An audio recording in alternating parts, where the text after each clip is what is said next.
All right, well, welcome everybody. Today is May 25th, 2022. Welcome to this conference and this particular presentation. My name is Dr. Carrie Arnold, and I am the Evidence-Based Coaching Program Director here at Fielding, and I'm delighted to share space with my colleague, Dr. Okakon Udo, who's going to bring the presentation today. And before I introduce him, I want to just center ourselves. And I have a prayer. If you don't mind, you can close your eyes. You can just get your seat sort of fairly squared and just start to breathe. And I'm going to just read this very short prayer as we get into this space. So come, take your place in the long lineage of hope that persists through empires rising and falling. Try to keep your pace aligned with the spirit, that steady pulse of divine possibilities, beating to the rhythms of creation, slow and grounding, ancient and purposeful, unwavering and persistent, in adamant defiance of anything that comes to steal life. So my colleague, Dr. Okakon, is a faculty member here at Fielding. He teaches in the Evidence-Based Coaching Program. I get the pleasure of listening to him present on his research, and every single time I learn something new. He has a PhD in pastoral care. He's a professional certified coach with the ICF. He has taught in multiple universities. He's a coactive trained coach. He has more initials behind his name than I can have time to even say or name. He's a highly educated individual, and we are very privileged to have him be part of our Fielding family. And Okakon, I'm excited to turn this over to you, and what great timing that you bring to us with this content.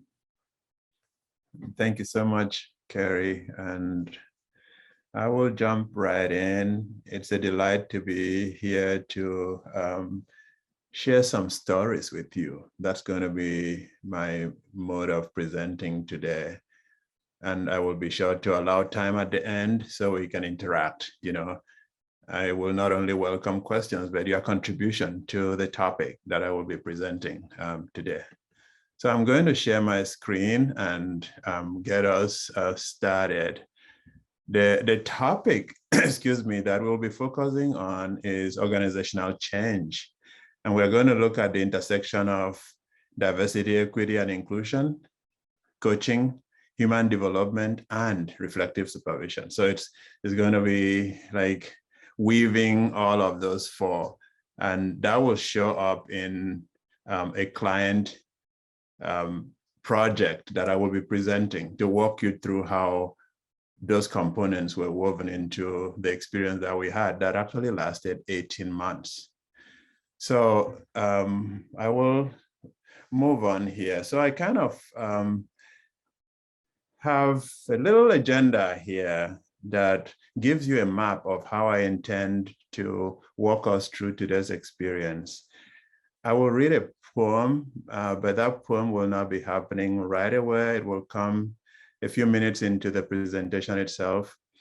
I want to situate myself within what I call my own calling, because it shapes not only how I see the world, but how I approach the work that I do.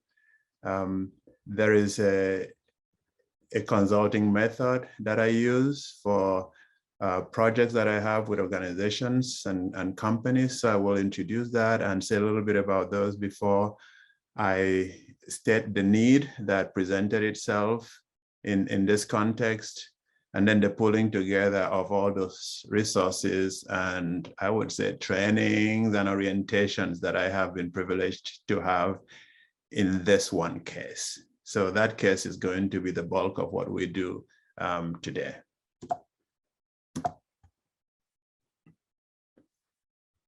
So going into my life purpose, which is like a roadmap for how I have traveled through life. It is something that I have devoted time and attention into discovering, but most importantly, nurturing it. It shapes everything. And in that second bullet point, it talks about soul engineering. that was something that I stepped into like very early in my life. I was a senior in high school, like most people of that age thinking about college. And what I discovered was that I had a crisis. And that crisis came from the fact that up to that point, my focus was on sciences. I loved physics, maths, chemistry. I wanted to move in that direction. And the way I framed that was that I wanted to be an engineer. And engineering was something that I think I was born with. My parents tell me from when I was very little that I would mess up stuff a lot. It didn't matter what it was. I would pick things apart. But from my own recollection, that turned into some more significant, preoccupations, like playing with the engine of the car, because I wanted to know how the car started, what made those things possible. And I would move into pulling apart the electric iron. And some days my mom wouldn't have an iron to iron our clothes with, because I was always like playing around. But this crisis that I told you about was that when I was a senior, I started feeling this thing happening to me. And as I leaned more into it, it was what I discerned to be a call to ministry. That meant that this engineering thing needed to change. It was so strong that I couldn't just shake it off and go, I'll get to you later. So the bottom line, as you heard in the introduction, is that a bulk of my education was in pastoral care, pastoral theology. I was an ordained minister. But the soul engineering piece came in because I actually cried and went to my parents and said, what's going on here? I was set. I was going to be an engineer. So what happened? Why did God mess up with my plans? And my dad said something that was so brilliant that has shaped my life ever since. He said, you are still going to be an engineer. I'm like, what? But you're going to be an engineer of souls. So I have been in this space of human transformation, tinkering with it, dancing with it, being involved with this, doing mine and doing that. But it's the space of my life and work have been in the space of human transformation.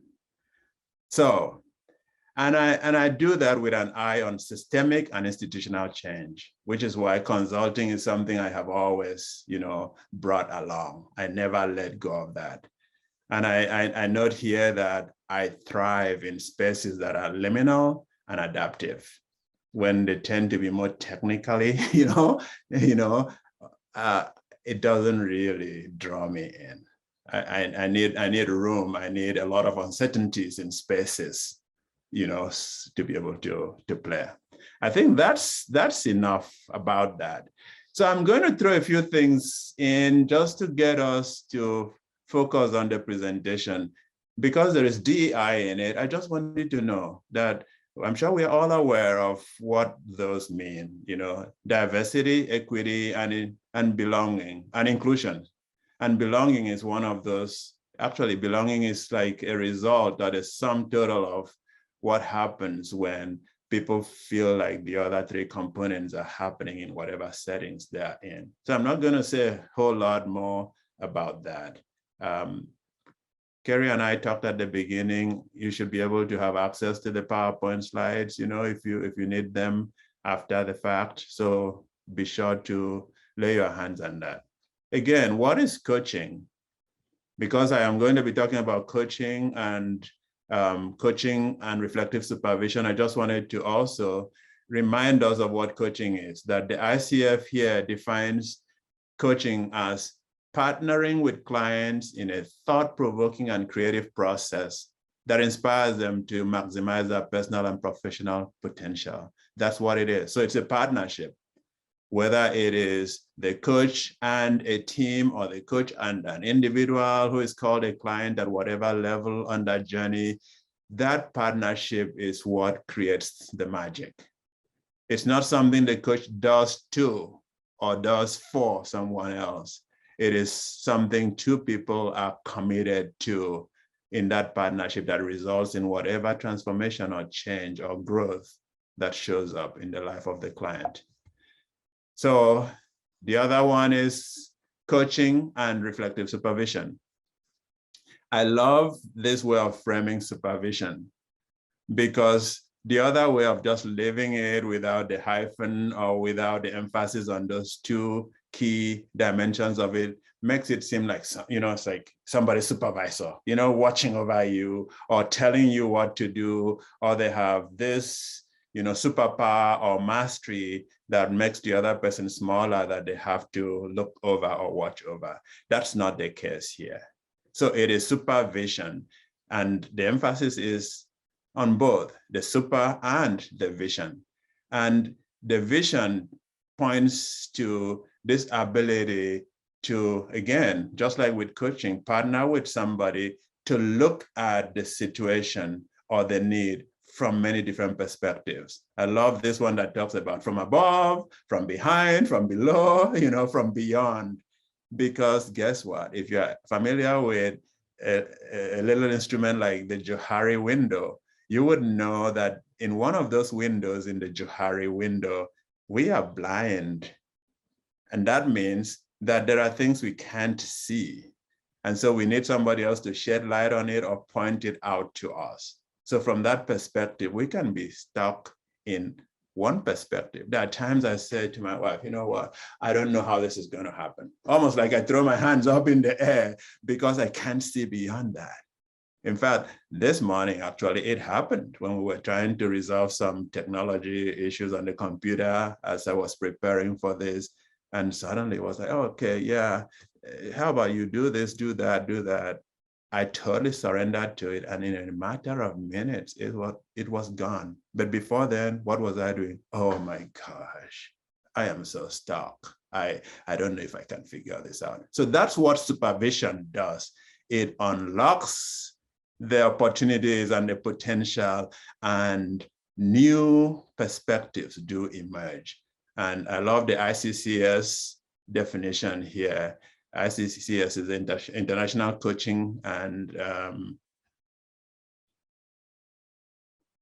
Coaching, yes. International Center for Coaching Supervision. I needed to think about that for a moment. Yeah, it says it is to help coaches get better, be happier, and become more effective for everyone involved. And what I do is not only in the coaching space. That's why part of my training is in reflective supervision. So I also help leaders get better, be happier, and become more effective for everyone involved, for their companies, employees, and all. Okay, so this is the model. It's very simplistic. It is that I always assess. I always move into design and implementation, and there is always an evaluative component. And the capacity at the center is, it does not matter, and that includes in my coaching engagements, in my consulting engagements, in my supervision engagements. I never leave without building capacity, never, ever. So when I coach people at the end of it, they actually have the capacity and ability in different cases and situations in their lives to self-coach themselves, because they kind of know some questions to ask themselves to get unstuck in situations that might show up. So capacity building shows up in a very, very powerful way. Okay. So I didn't realize until this morning that today is a special day in different ways. And I don't know what you remember about this day. I'm going to tell you what I remember about this day.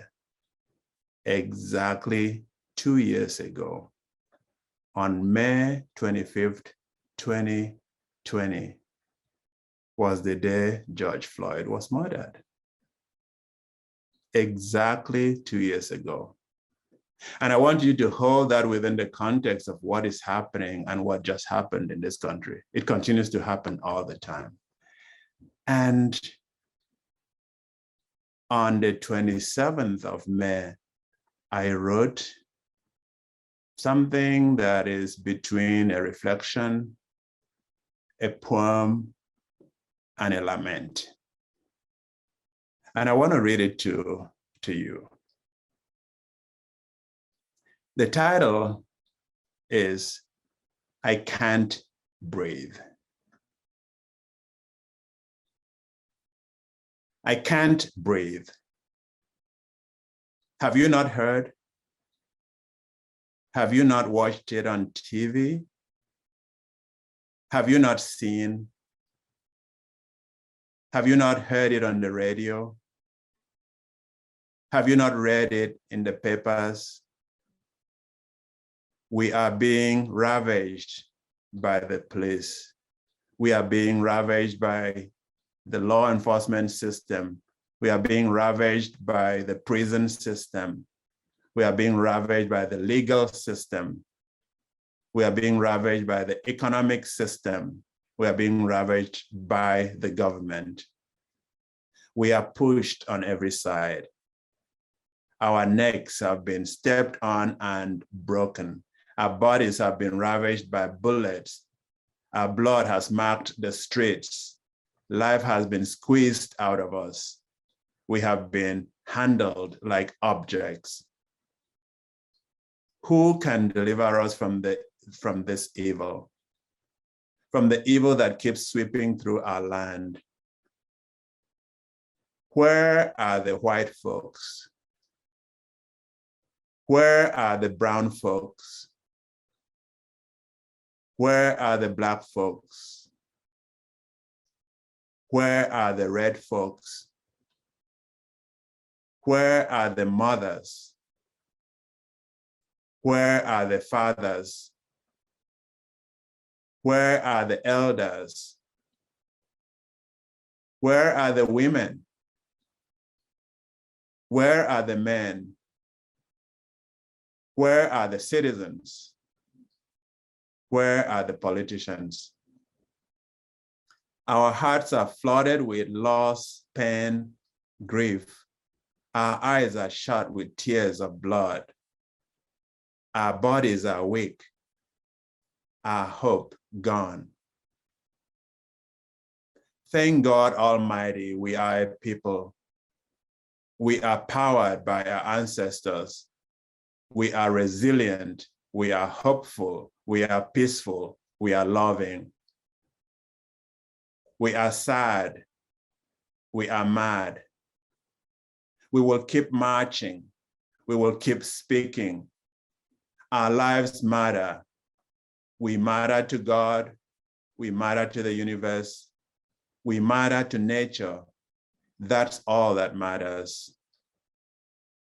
You may not believe it. You may not act like it's true. That is our truth. Truth is truth.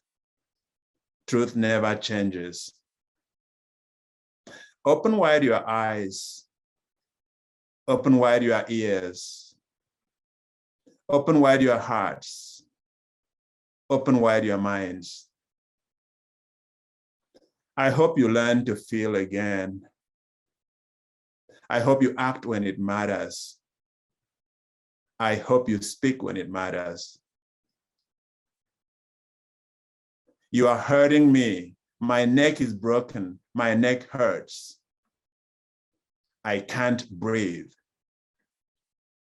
were his last words.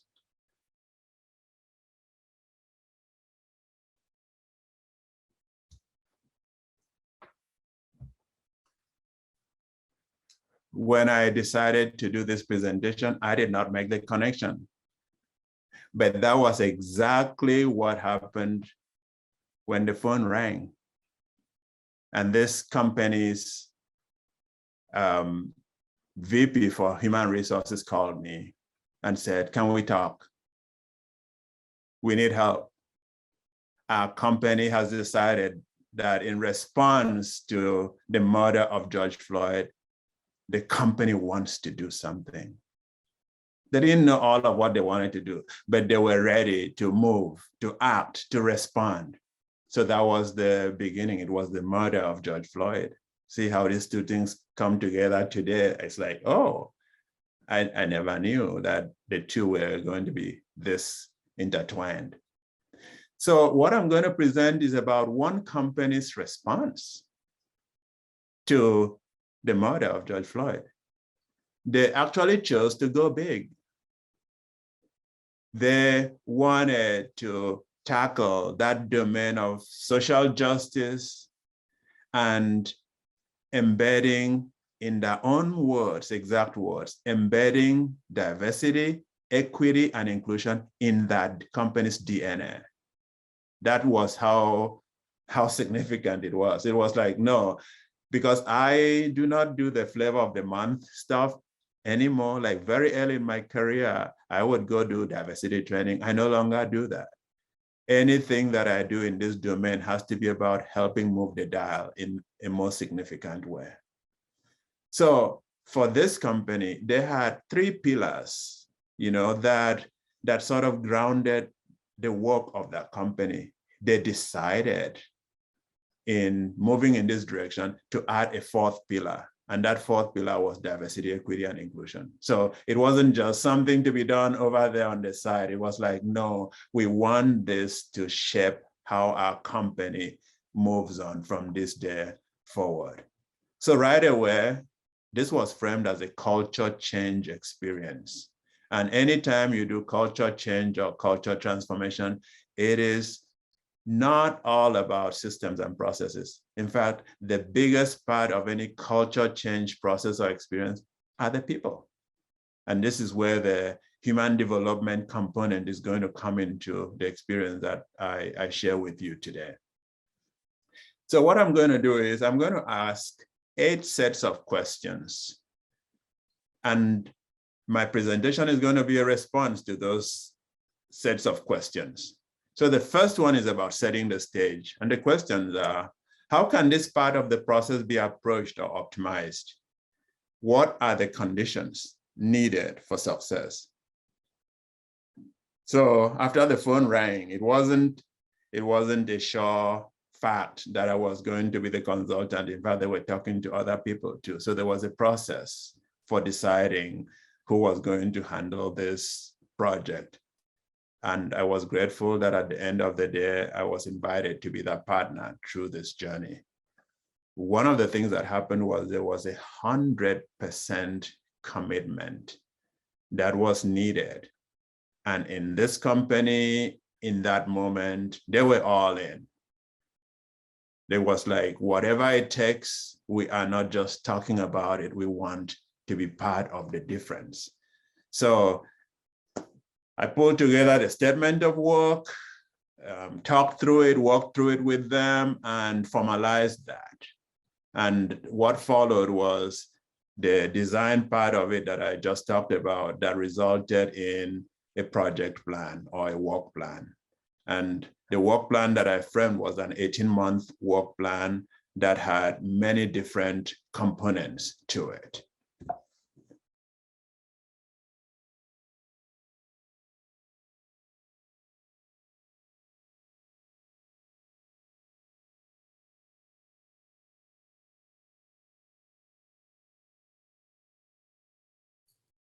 Okakan, my friend, there you go. You accidentally muted yourself.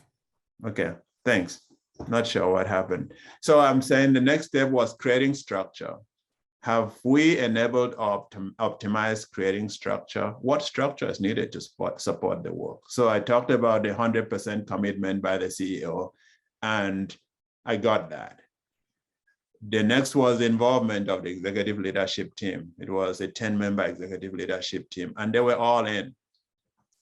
And we knew that to help get the work going, a council needed to be created. So I was in the designing of the interview and selection process so that it would be a diverse group of people. As part of that process of selection, I introduced some assessment instruments. The framework that I used was the developmental model of intercultural sensitivity. And the primary assessment at that point was the IDI, the Intercultural Development Inventory. So everyone that was nominated for the council had to take the IDI as part of that process. And the reason was, for the level of work that this organization wanted to do, if somebody was in denial or polarization, they would not have the capacity or the ability or the experience to support the work at that level. So we were going to have people at the very least who were halfway through minimization or in acceptance and adaptation as members of the council. What ended up happening surprised me and surprised us, because the people that had that level of experience and capacity actually turned out to be almost exclusively individual contributors. So that was the first thing. I wasn't expecting that, because in most councils, in many organizations across the world, it's always, people at very different levels, all the way to vice presidents or even the CEO of the company on a council. But there were individual contributors that met this criteria. So we went with it.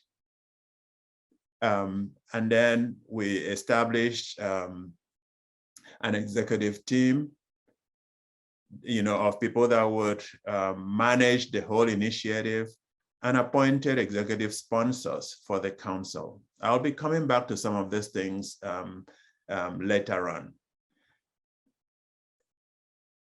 The next thing was that the scope of that work was eventually expanded to not just impact the council, the executive leadership team, and the CEO.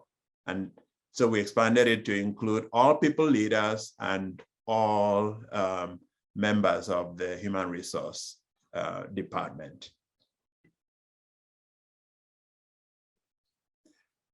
So the always assessing was that not only was the IDI administered, remember I said in the selection process, it was administered on the council members that were eventually selected, the IDI was expanded. So every member of the ELT, the CEO, the chairman of the company, members of the human resource department, and all people leaders across the company, and this was a global company, all of them were exposed to the IDI. Not only did they take the IDI, they all had the opportunity of having one-on-one IDI debriefing situation, which was like coaching them through the IDI. And part of that coaching was not just helping them understand where they were on the IDI, but supporting every one of these people in developing what the IDI calls the individual development plan. Because it's not just enough to know where you are, but in light of where you are, what do you need to do to keep engaging the journey and keep shifting and expanding and growing and changing? So that's what happened at this phase of the work. So the other one then is assessing culture. Have we assessed the culture? Is this an area of opportunity for the company? With what frequency do we want to assess? How will we share results? What commitment will be made on taking action? I just talked about the IDI and the DMIS framing this work. The beauty of the IDI as a quantitative assessment instrument is that you can use the IDI as a pre and as a post. So I will be talking more about the post-test part of it as I conclude the presentation. But initially, we were able to generate an initial report. So we knew where the ELT stood in the group IDI profile. We knew where the council was in the individual group profile, So we were able to profile each of these groups so that we can go back and see, did what we implement shift anything? What were the shifts individually and as a group? And I will share more with you as we go along. Something else that I brought in from this assessing perspective was what is called the racial equity readiness assessment that I refer to as RERA here. It is an instrument that is there for workforce development in this space of either anti-racism work or diversity, equity, and inclusion work. So that was also administered in assessing where the company was in these 5 areas. The first one was mission, values, and culture. The second one was tracking racial disparities. The third one was curriculum. The fourth was leadership and staffing. And the last one was external relationships and advocacy. Because they were not committing to anti-racism work, but to diversity, equity, and inclusion, I had to adapt that instrument so that it reflected dimensions of diversity, equity, and inclusion rather than just race. So then there was another instrument, which was working with human resources to develop company-wide DEI survey, which every employee completed. So with all these data sets, we were able to now understand what we were looking at, the full scope of what needed to be done to help the system shift. One of the beauties of the work at this point was that we decided it was not going to be called DEI project. It was going to be called the DEI journey, which for a company, that was interesting because they said, oh my God, that's what it is. And that means that we are going to support people in journeying down this process, knowing that people are at different places without putting pressure on people, without setting expectations that are going to put pressure on them to a point where they could potentially either react or disengage. So that I thought was beautiful. And that comes in on the context of the idea that I talked about earlier. For people, for example, who are in what is called denial or in polarization on the IDI, think about it in this way. It would be somebody who has never gone swimming in their lives. So the way to get them to swim isn't, oh, I'm going to push you into the water. Or, isn't water beautiful? Just jump in. It does not work. And somebody in polarization is probably somebody that has gone to the lake or the river, but they were safe enough to just stick their toes in or go in ankle deep. See, so the strategy there is not, okay, what kept you where you are all this while? So guilt and shame never works. It is compassion and understanding and patience and a lot of listening that helps people go, yeah, I don't know much about this, but I think I can jump on.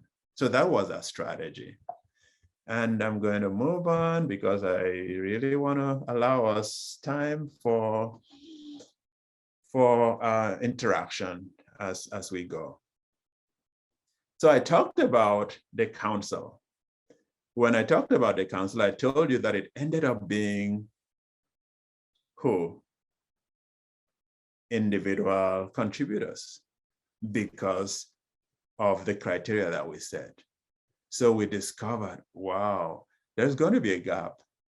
The gap was that the people managers and people leaders were not involved in this group. So we had to do what? Recover. We had to create a structure that would allow for that work to expand beyond where we were. So we created another group called the DEI Alliance.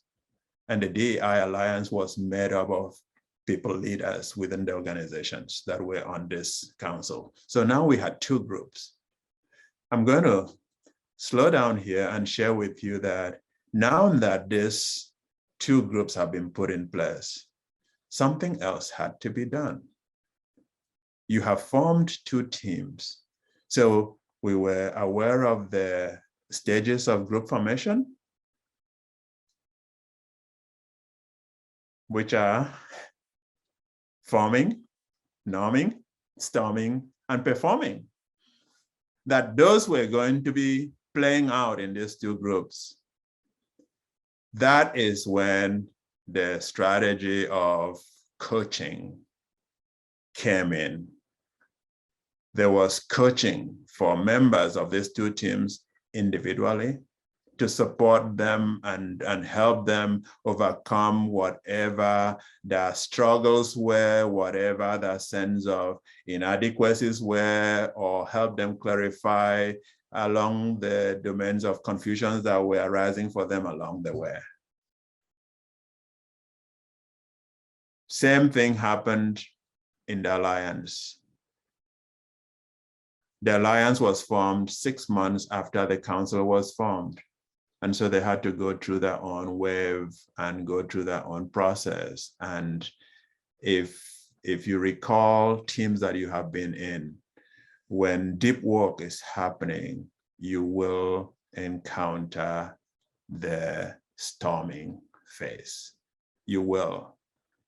And so that was very pivotal in the process because it helped people understand that they could develop the muscles for having difficult conversations. And DEI happens in that space of difficult conversations sometimes. So the development component also included, as I will show in the next slide, that I was meeting with the CEO. I had a partnership with the Vice President of Human Resources, and we were meeting every week on Friday morning. And I was also having the meetings with the Council, which were happening twice a month, meetings with the Alliance, which were happening twice a month. The engagement with the ELT in the way that I defined it in the process was that of supporting them because they are the overall leaders of the company to always stay one step ahead of the journey. So the process was accelerated anywhere from case presentations, book discussions, supervision, coaching, you name it. They were full on in terms of understanding the domain of DEI, but most importantly, developing the individual plans and staying true to those plans. So if you think about it, it was a very intense process that was loaded on the front end. So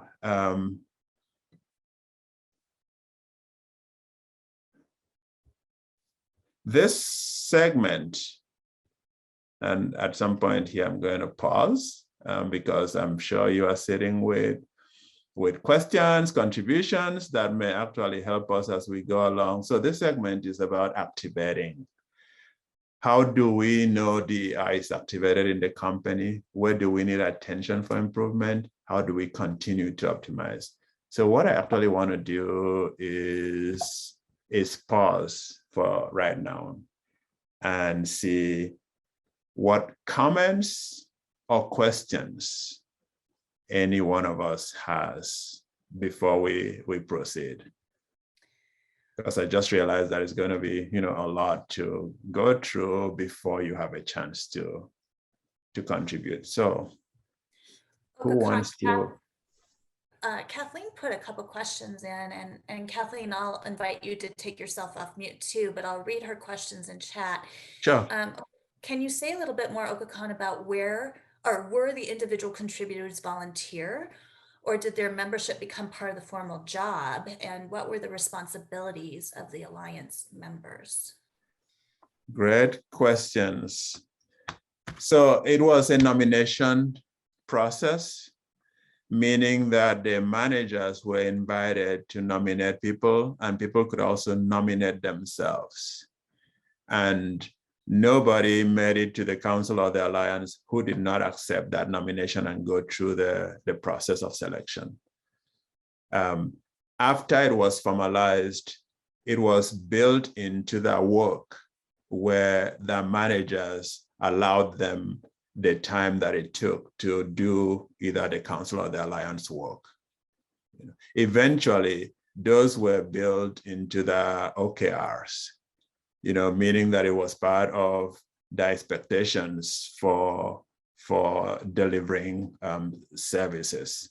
And I will talk a little bit about the OKRs because part of what we did in the DEI, which was eventually rolling out 3 modules company-wide, worldwide, those were also built into the performance evaluation processes. So people were expected to do something that had to do with DEI, and the training modules were part of that response. Membership on the council or the alliance were also part of that response overall. Did that address all your questions, Kathleen? Not the last one, not exactly. Because Please. when so people were nominated, and that's great because we know how volunteers have enthusiasm, but they have a job to do. So if it's integrated, much more likely to happen. But then the responsibility. So you've taught several modules to everyone around the globe. What is the responsibility then of the alliance member? Was it to create those modules or to deliver them or to ensure people are following them? I'm not clear on what they're... Yeah. Thank you for the question. So yeah, they had very specific tasks and responsibilities. So there was a company diversity vision and statement that were created, and the council was the body that championed all of those. And there's also set up a charter that detailed the level of work that the company was committing to in the DEI space. So they basically framed, the picture for what the company was going to do, with my supervision and support. But that was that. And then the cascading and the socializing of the work, they were the ones that were determining what would be best, when and how, for the company to begin to engage. So for example, it was the role and responsibility to determine what was being done by way of presentation and updates at all employee meetings, so that people knew what was coming, when it was coming, and what they could expect. Yes. Did that help? Yeah, that's much clearer. Actually, okay. I don't know if this was just coincidental, but it seems to follow Kotter 8-step model of leading change so well. I'm not sure if you're familiar with Kotter, John Kotter. Yes, I am. It seems naturally to flow that way. Yeah, so thank you. Interesting. Thanks. And please, there will be opportunities as we go on for further input. Carrie, is there any other person or any question at this point? Okay. So just to follow up on what you were saying, Kathleen, so one of the ways of engaging the company and getting them to anticipate but slowly shift their mindset was this notion of word of the week. If you're involved in the diversity, equity, and inclusion space, you would know that there is so much by way of terminology. What is unconscious bias? What is intersectionality? You name it, there are hundreds of those. So what the council was doing is they would throw one word out each week and go, so what's your understanding of this? And people jump in and share their perspective. And then the council responds and go, these are some set kind of explanations or definitions of what these are. And then the next week, people are like, which word is coming up? So they started anticipating it, and it was almost like this fun game, but it was very interactive. And the idea was that by doing word of the week, 1 week at a time, people's vocabulary, people's knowledge, people's skills were expanding. And so the word of the week actually has come to stay as part of what people are anticipating in this company, even after the first 18 months of the engagement that ended on March 31st. So that was part of it. And I talked about the all-employee meetings. The CEO was so passionate and excited that he would allow up to 30 minutes every month at the all-employee meeting for the IDI component of the work to be shared and for updates to be provided. And if there was any interactive activity that was brought forward in that form. Something else that was added was called the DEI Forum. And that is inviting like known speakers around topics that were of interest that related to this domain of work. So 1 month, somebody came and shared about the American Indian experience and the Native experiences so that people could learn specifically about that. And they have had somebody come in and talk about lesbian, gay, bisexual, transgendered, issues and needs and challenges. And sometimes it is focused on whatever the emphasis of the month is. So the OKRs that I talked about earlier on, which is the objective key results, in this company, people set those. And when DEI became one of the 4 pillars of this company, it was important for everyone to determine which of those had to do with DEI. So the manager, for example, could say that in that department, everything that they do has to be seen through the DEI lenses to make sure that they are responding to whatever issues or needs that might affect people that are marginalized or oppressed. The marketing department had to tie whatever they did to DEI. That was part of what happened that I would say expanded the experience beyond just being in a classroom, and talking about DEI, to actually integrating it into the different areas of work that happened. One of the major things that the council did was the big work. The big work was, yes, we are doing all of these things. What are we going to do that will ensure that the DEI journey is something that is part of the company for years to come? That was the big question that I posed to them. Remember, I talked about the building capacity as part of how I engaged what I did. And out of that came what is called Vision 2025. So the council took the time to work to create a vision that was going to go through 2025, with the provision that by 2024, they will be engaged in developing the next 5 years beyond that. So it wasn't just a 2022 thing or a 2023 thing, but something that they needed to look at kind of long-term. By the time the 18-month project was done, there was a work plan that was developed.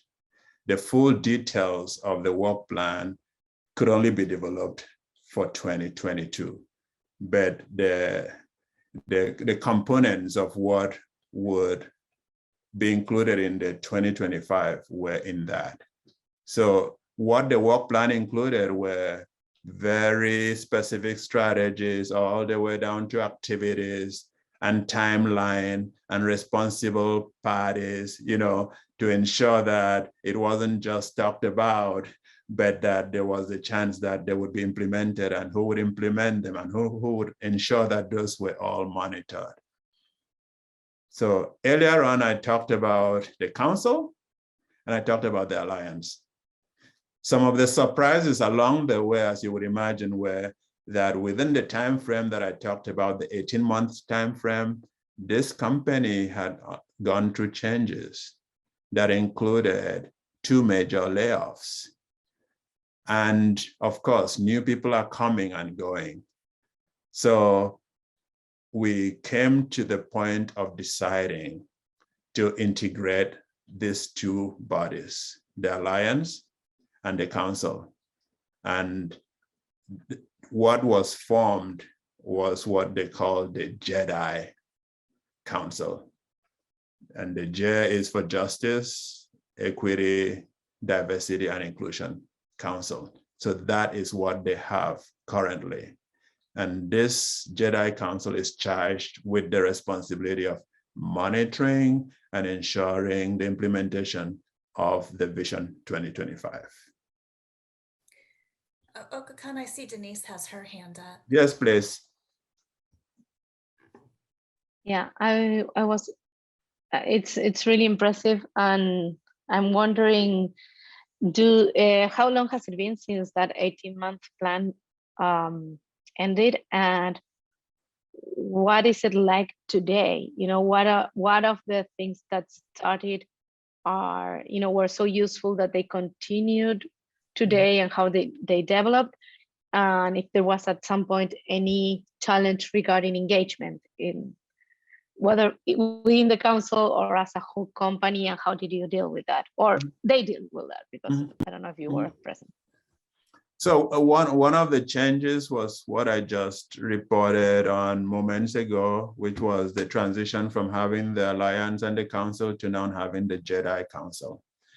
So in terms of where they are now, the 18 months ended on March 31st.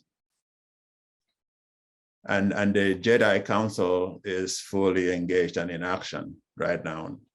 So what I did prior to March 31st was the re-administration of the IDI. So that was the first piece, to kind of go, okay, we've been on this journey for 18 months. What difference did it make? Overall, if you're familiar with the IDI, one standard deviation would be like going from exactly where you are on one stage to that point on the next stage. They had shifted by almost one full standard deviation overall. That does not mean that everybody shifted in the same way. Some people shifted significantly, like going from minimization to acceptance. And some people went from acceptance to adaptation. And there were people that were kind of hovering right about where they were. And the reality of it, as with any other journey, is that you get what you put into it. It's not just a factor of time, it's what you do with time, like whether people are engaged on the journey or not. So the commitment has not shifted. When I talked about the idea, just to answer the second part of your question, I talked about the fact that it was administered on the council, the alliance, human resources, the ELT. The company has decided after March 31st to roll out the IDI to all employees in the company, so that all employees would not just take that, but they too will also debrief the IDI and develop that individual plan. So that is a huge commitment, you know, financially and time-wise, but also in ensuring that the integrating DEI into the DNA is not just something they talked about, but something they're going to support and keep reinforcing. Did the individuals coaching continue for the council? Yes. So the coaching part was done for the entire time that the council was in operation, as well as the alliance. You know, so, and I would do a regular, you know, like review of the experience and evaluation of where they were, and redesign of what their needs and their goals were, because for different individuals, it was different. There were people that were focused on knowledge. There were others that were focused on skill development. You know, there were some that were focused on leadership capabilities, not just within the DEI, but within the organization itself.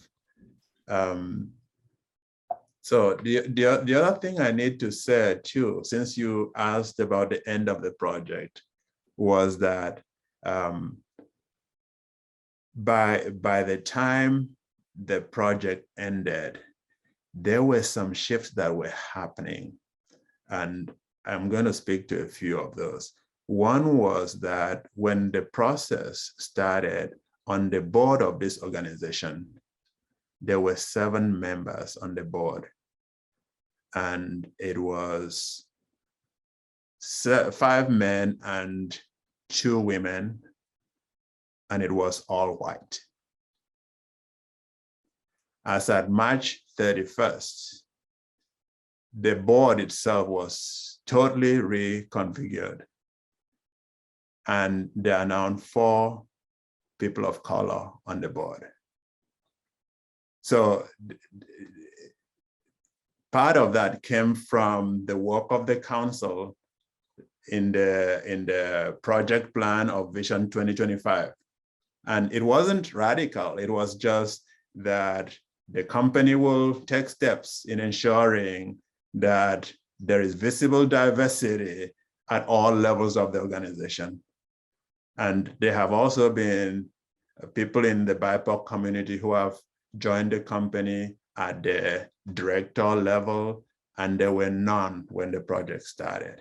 So there have been some visible shifts. It's not there by any means, but you can see that they are taking steps to ensure that there was an expansion in a lot of areas of the organization.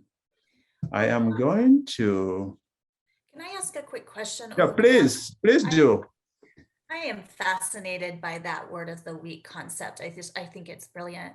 And I'm wondering if, as part of the word of the week, did they address terminology that should not be used and the reason behind that?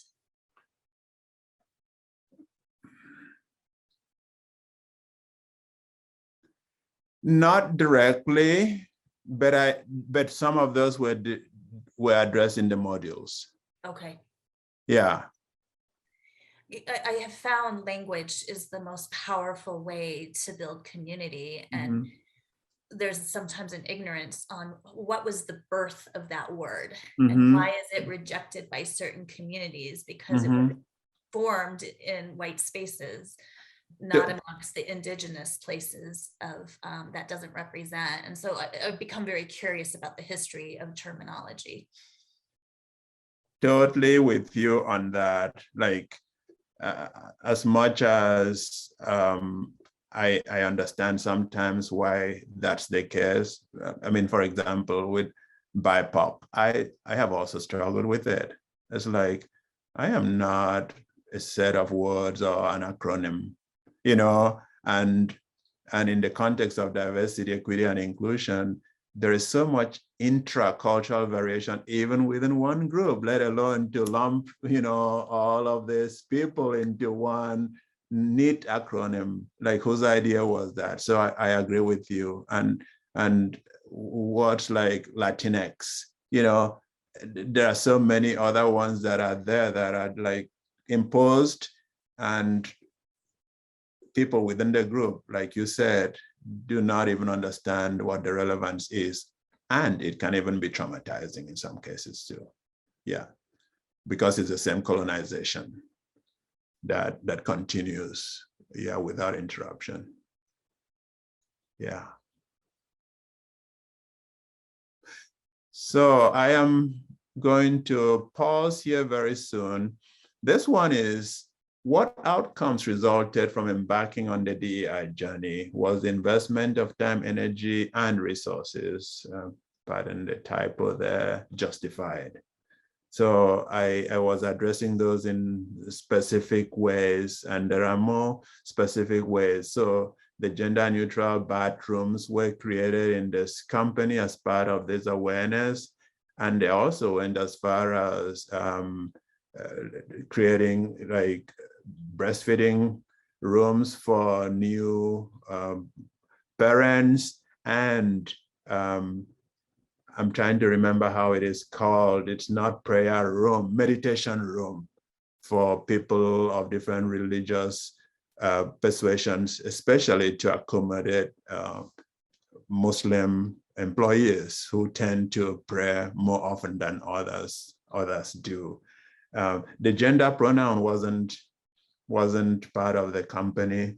It now is, and I must say, initially people fought it, you know, and they didn't see why it should happen and what that was about, that they were going too liberal. And it was this struggle, but eventually it prevailed. And now employees are free to use the gender pronouns within the company. And another kind of internally challenging moment was during Pride Week. You know, the colors of the company were changed to reflect that, and some people like pushed back hard, which speaks to what happens when change is happening. You know, people want things the way it used to be, but eventually it also prevailed because the CEO was behind it. And so you can see that it's never smooth sailing, as in people singing Kumbaya, you know, or just cheering it on. There are always this sense of, why are we doing that? We shouldn't be doing that. And one more thing, within the ELT, there were people that felt like DEI was something on the side that in their own ways was interrupting the flow of work or what they considered to be results. So that also had to be addressed so they could understand that when done right, DEI actually enhances, you know, and supports everything else and maximizes even profits. And there is a lot of research around that, return on investment, you know, within companies that have integrated diversity, equity, and inclusion into their work and their philosophy. So I talked about the end of the engagement. The sense of ownership is really strong.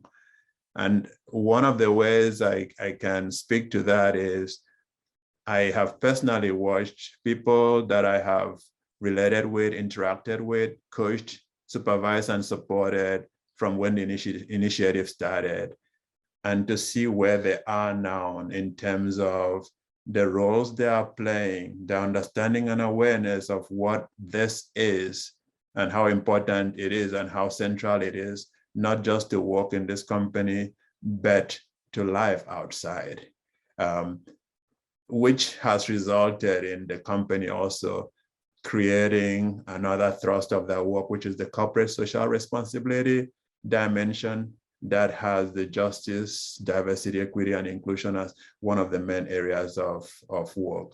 So JEDI right now is working to develop partnerships with organizations locally and globally in the areas where their businesses are, that will be focused on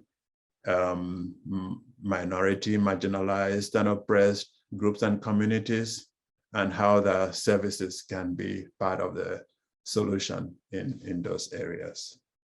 So I am here now, which is time for you to not just ask questions or speak to what I have presented, but share perspectives and insights, you know, from your own experience and from your own practice. So this is open right now for contributions in any form or shape that you want to.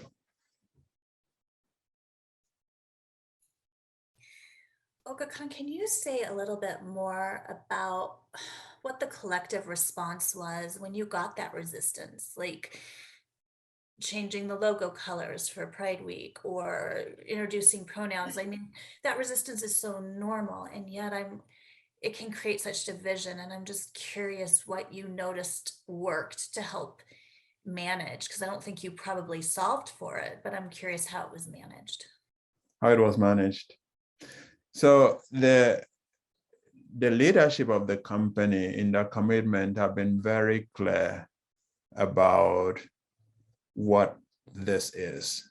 So for example, when they were thinking about creating affinity groups and honoring diversity, the question came up about how far do you go? Which forms of diversity do you go? No, not here. And they were very clear that if there were things that were demeaning, that were oppressive or marginalizing any group of people. So for example, you couldn't say, I want to form a hate group in this company. That wouldn't work. So anytime there was resistance, the company was clear that this is the direction we are going to be moving in this, for these reasons.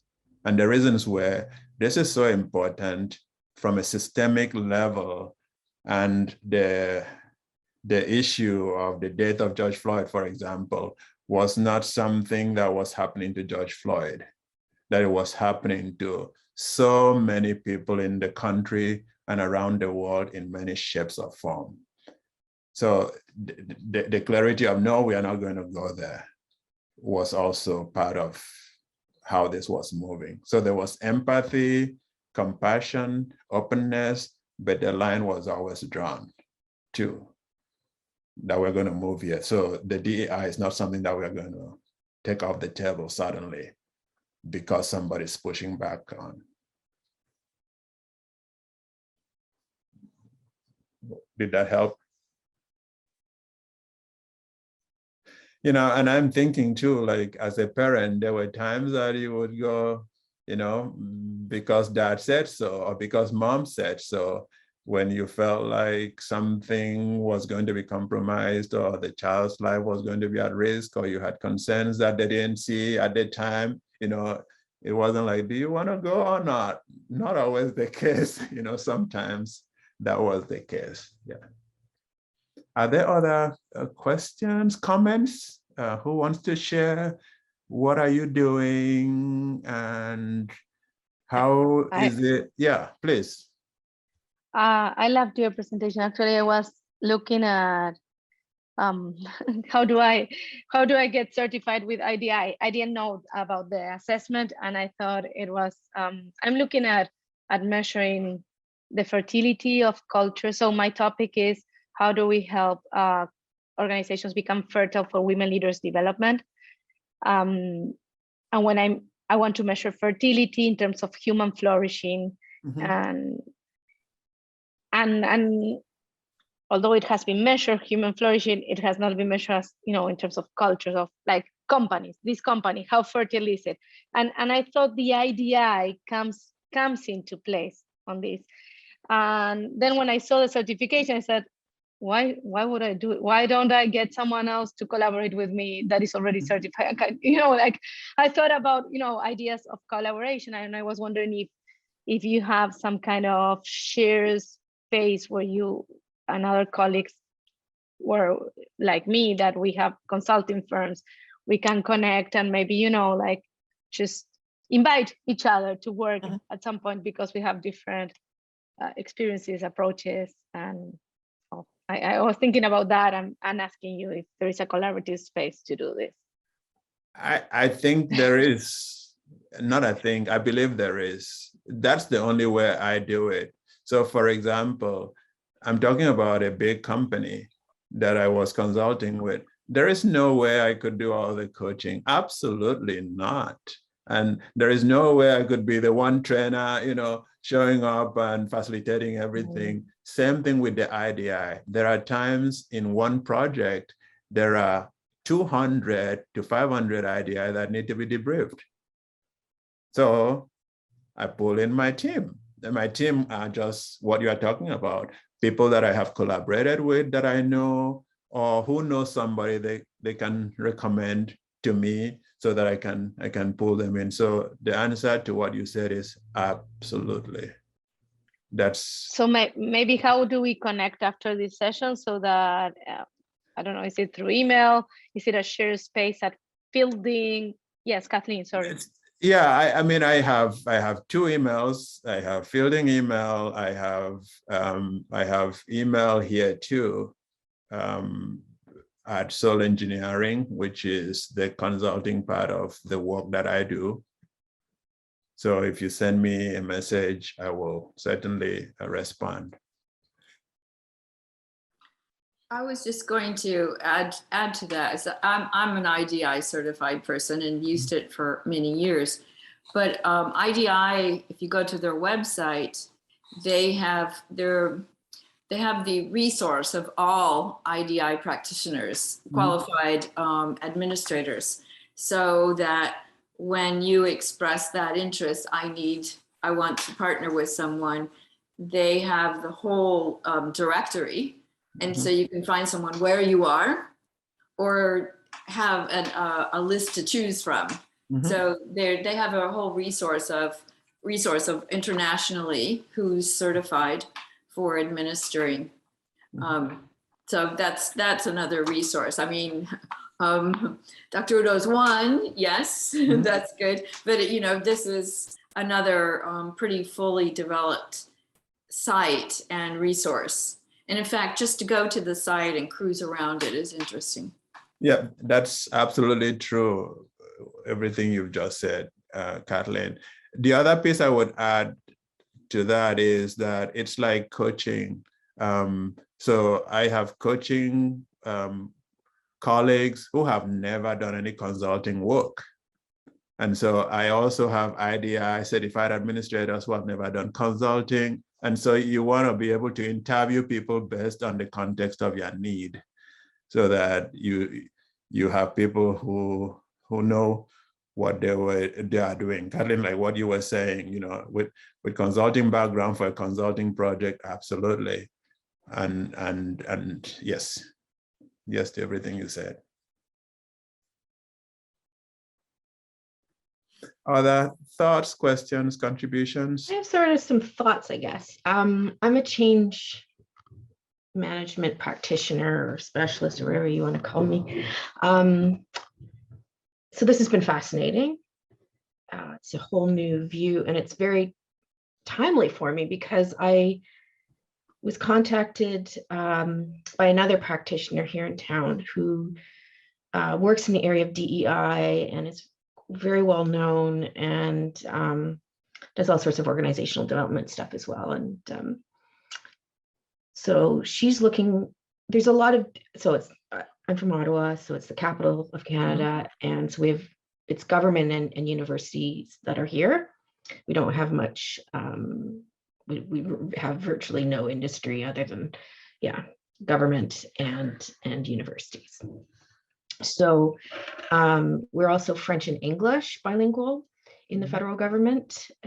So there is a cultural element already that we've been dealing with, and I won't bore you with the, the history or anything, but so it's something that we think about, but there's been this major change. And I just find it fascinating what you're talking about, because like I say, this other practitioner had contacted me and wanted some help on some projects from the change management side, because that's not her specialty, more my specialty. And she's a woman of color, and I'm seeing a lot less. The kinds of contracts that are coming out of government right now, or I should say before, any consultants could go in. And now they're making sure that they're bringing in people of color or BIPOC people, whatever name you want to call it, but not bringing in white people to come and do this DEI work. There's been a major shift I've seen in town. So even when I was talking with this other practitioner, I said, can I even go in with you? Should I even go in with you? And so it's bringing up a lot of thought. And so that's just, anyway, there's been a shift here, and I think it's a good shift. And it's interesting. And I'm happy, having once been an employee of the government and seeing how backwards it was, backwards in its thinking, backwards in its the way that it goes about a lot of different things. And anyway, there's a shift happening, and I think that in consulting, it's really starting to play out in this area. Thanks for your contribution. Sometimes there is the there is a exaggerating before the calibration happens. In this country, it also was the case, I think 30 years ago, where every director or coordinator of diversity was a person of color, and there was the push in that direction. And you can see why, and yet the system needs to reset, because personally, and as the idea I would suggest, you can be culturally competent, and masterful, and not be a person of color. That is not even a criteria for who is. And so that's what you are speaking to, that the system. To a point. So it's one thing to be culturally competent and working in an area, and it's a whole other to be going in and teaching DEI or being the head of DEI and things like that, that it's just not okay anymore to have like a white woman or a white man go in and be the director of DEI and stuff like that. And I think that's finally been sort of a push that I'm seeing here, at least in my city, that and I think it's important, because I that's something that's always bothered me, is having white people go in and be working in the area of DEI, when like how do you fix a system, all these systematic problems, when you've got anyway, this is just it's playing out right now. I don't anyway, it's been interesting to watch from the sideline. I think it opens up a conversation that has to be had in this difficult conversation spaces. My closest friend Rick is from Alberta, Canada, and lived in Nigeria for 21 years. I never saw somebody more aware, committed, and devoted to the cause of Nigeria than Rick. See what I mean? So I know. So I have perspectives about it, that when we start to go, no, you can't do that, it's like it actually destroys the very thing that we are trying to do in some ways. So so I hear you, but I was like, no, Rick is sometimes more Nigerian than I am in his heart and soul, and he returned to Canada and hasn't been able to readjust to Canada, because especially Alberta, that's Texas of the North. So but I think what you're saying, Eliza, is pointing out the irony, like reverse ironic situation, because I always noticed the same thing, that it was when diversity and inclusion roles started being created, it was as if, oh, you have been a minority, therefore you really get it, and therefore you lead it. And then it became synonymous. Director of diversity and inclusion was going to be a person of color. And that's just the pendulum swinging the other direction, but being the same kind of extreme. So there was an irony to it. So I totally agree with you. And actually, I'm getting confused with which part. What should I just call you by first name? Can I just go Udo or Okokon? You can do either. Absolutely. Yes. Okokon or Udo. Yes. Which do you like? Okokon. Okokon. Okay.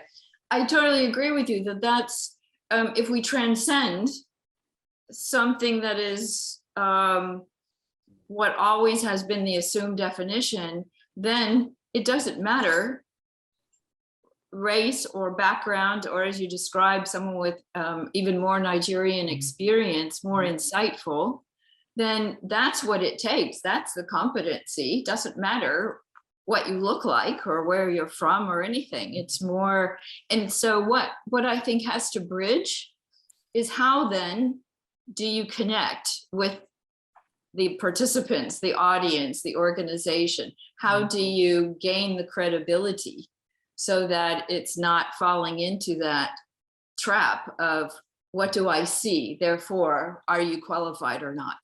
I mean, we can go with the same idea of gender. Same thing went on, right? So that's part of the, I think probably the biggest foundational work is what gets credibility? How do you remove the what? Our stereotypes, perhaps? Or even if we're speaking Nigeria, Aramanda Adichie, danger of a single story. Yeah. You're a person of color, therefore you must know.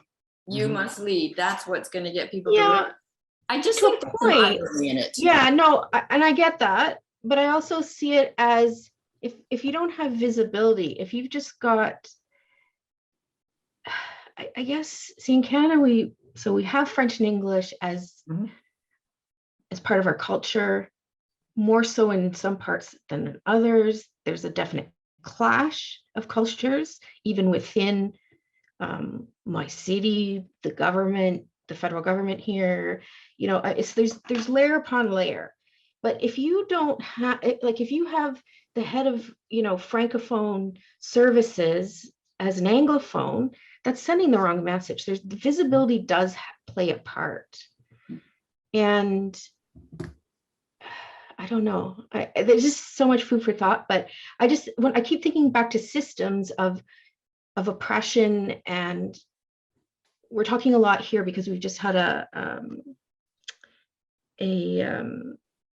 with our Indigenous folks, we've just had a reconciliation process, and there was a great document with all sorts of recommendations, and they're not necessarily being put into place. And a lot of those recommendations are calling for Indigenous folks to be visible in various places.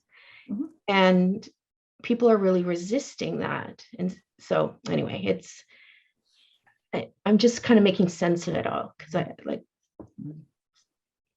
it's something that's changing in front of my eyes right now. And it's something that's being done that seems to work, but it also, on the other hand, seems to not work in other areas. So I'm just going to jump in here really quick and just really appreciate this conversation. And Okokon and I had this conversation not too long ago, which is we have to do our own work before I could ever be in a position to help facilitate someone else in their work. So I don't know if this is an expertise as it is facilitation and holding space for the right conversations. And so I think we have to be careful that we don't put the word expert with JEDI or DEI. I don't know if there's such thing, but there's a spaciousness and consciousness that needs to occur around what does justice really mean and look like, and who is lacking a just experience. And if we can go deep into our own work of making sense of that, any one of us could be used in amazing ways to help facilitate creating consciousness in others. And so I appreciate just being in the questions that you guys are asking. So Dr. Udo, anything else you'd like to say before I wrap up this presentation? A big thank you.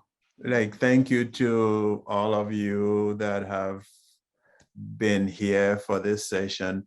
I love the engagement, the contributions, the questions. There is a part of me that wishes we were moving from here to like a happy hour, you know, to continue to deepen it. And, you know, in response to you, Liza, I sometimes feel like most of the policies or policy changes that are made are not made in that space of storming.